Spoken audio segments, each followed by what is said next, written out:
teenager dies aboard Delta flight soon after takeoff from Seattle. A Delta Airlines flight from Seattle to Atlanta was rerouted to Spokane International Airport in Washington state shortly after takeoff on Saturday due to a medical emergency that left a 16-year-old male passenger dead, officials said.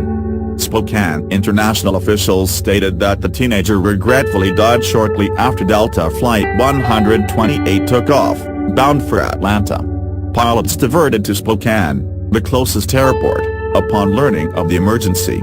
The cause of death was not immediately known.